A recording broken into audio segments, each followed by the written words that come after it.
परिवार में सुख और शांति किसे अच्छी नहीं लगती, लेकिन राधे श्याम जी के घर से जैसे सुख शांति रूठ ही गई थी।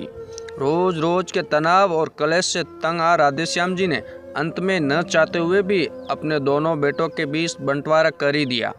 राधे श्याम जी के दो बेटे थे, बड़ा सोवन और छोटा रोहन। सोवन की पत्नी रत्ना बहुत ही नेक दिल महिला थी। घर परिवार में सामंजस्य बिठाना उसे अच्छे से आता था। रत्ना की शादी के थोड़े समय बाद ही उसकी सास का निधन हो गया था। खुद नई बहू होने के बावजूद भी रत्ना ने अपने बिखरते हुए परिवार को बहुत अच्छे से संभाल लिया था। परिवार की स्थिति देख पढ़ी लिखी होकर भी जॉब नहीं की थी। रत्ना ने अपने ससुर जी का भी रत्ना बहुत ध्यान रखती। समय आने पे राधे श्याम जी ने अपने छोटे बेटे रोहन की शादी नीलम से कर दी।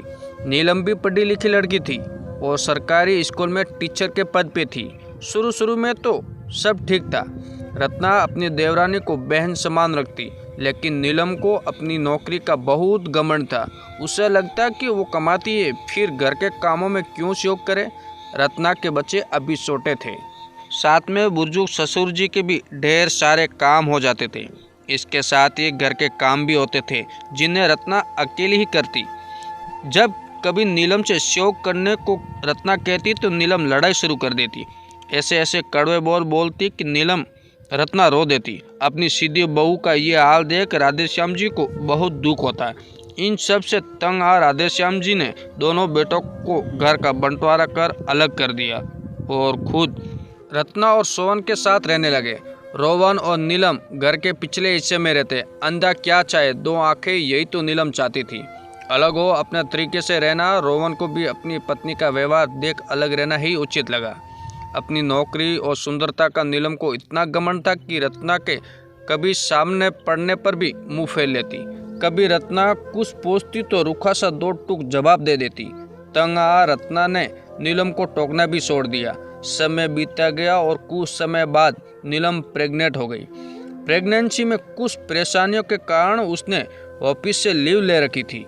एक दिन रोहन को भी नौकरी के सिलसिले से कहीं बाहर जाना था। नीलम, तुम अकेली इस हालत में कैसे रहोगी? चाहो तो बड़े भैया के घर चली जाओ, वहाँ रत्ना भाभी भी हैं, तुम्हारा ख्याल रख लेगी और मुझे भी चिंता नहीं रहेगी। तुम भी ना रोहन, कैसी बात कर रहे हो? पढ़ी लिखी आधुनिक लड़की हूँ मैं, क्या अपना ध्यान नहीं रख सकती? मेरी चिंता करने की कोई ज़रूरत नहीं, तुम आराम से जाओ। रत्ना भाभी से सेवा करवाने का मुझे कोई शौक नहीं। नीलम की दो टूक बात सुन रोहन चुप रह गया। रोहन के जाने के बाद एक दिन तो आराम से बीता, लेकिन आधी रात के बाद नीलम की कमर में हल्का हल्का दर्द शुरू हो गया। हल्के दर्द को प्रेगनेंसी में होने वाला दर्द समझ नीलम ने थोड़ा बाम लगा लिया और गर्म पानी की थैली ले वापस सोने का प्रयास करने लगी। लेकिन ये क्या, दर्द तो धीरे धीरे बढ़ता ही जा रहा था। अब नीलम डरने लगी। हेलो रोहन, पता नहीं क्या मेरे पेट और कमर में दर्द हो रहा है। अभी तो 7वां महीना ही चल रहा है, अभी क्यों दर्द हो रहा है? रोहन भी परेशान हो उठा। मुझे बहुत डर लग रहा है रोहन, तुम प्लीज़ जल्दी आओ। रोते हुए नीलम कहने लगी, मैं चाहकर भी कल शाम के पहले नहीं पहुंच पाऊंगा नीलम, मैं अभी भैया को फ़ोन करता हूं, तुम परेशान न हो। रोहन ने तुरंत अपने भाई को फ़ोन कर सारी बात बताई। तुरंत रत्ना और सोवन नीलम के पास पहुंच गए। देखा तो नीलम दर्द से तड़प रही थी। रत्ना को देख नीलम को बहुत तसल्ली मिली और अपनी जेठानी का हाथ थाम रोने लगी। परेशान ना हो नीलम, हम अभी डॉक्टर के पास चलते हैं, रत्ना ने नीलम को संभालते हुए कहा। तुरंत नीलम को हॉस्पिटल में एडमिट किया गया। पता चला नीलम को लेबर पेन शुरू हो गया था। डॉक्टर साहिबा, अभी तो नीलम का 7वां महीना ही चल रहा है। घबराकर रत्ना ने पूछा, देखिए कभी कभी ऐसा होता है, समय से पहले डिलीवरी होती है, दर्द बहुत ज़्यादा है और अब वेट नहीं कर सकते, इसलिए नीलम की डिलीवरी आज ही होगी और शायद ऑपरेशन भी करना पड़े। डॉक्टर की बात सुन रत्ना और सोवन के हाथ में पैर फूल गए। तुरंत रोहन को सारी स्थिति बताकर ऑपरेशन की इजाज़त ली। सुबह होते होते एक प्यारे से बेटों को नीलम ने ऑपरेशन से जन्म दिया। कमज़ोर होने के कारण कुछ दिन बच्चों को हॉस्पिटल में ही रहना पड़ा। पूरे समय रत्ना और सोवन एक पैर पे नीलम और बच्चे की देखभाल में लगे रहे।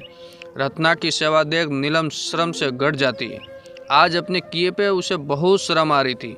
कितना बुरा व्यवहार उसने अपनी बहन का समान जेठानी से किया था। लेकिन सब कुछ भूल रत्ना अपनी बहन के जैसे नीलम को देखभाल में लगी थी। 10 दिन बाद नीलम अपने बच्चे के साथ घर आई। शाम को छुट्टी, पूजन और नामकरण के वक्त बच्चे को रत्ना की गोद में दे दिया। भाभी लीजिए, अपने बेटे के लिए कोई अच्छा सा नाम रख दीजिए। लेकिन नीलम, ये तो तुम रखोगी ना, मेरा हक नहीं है। ये रत्ना की बात सुन नीलम की नज़र शर्म से झुक गई।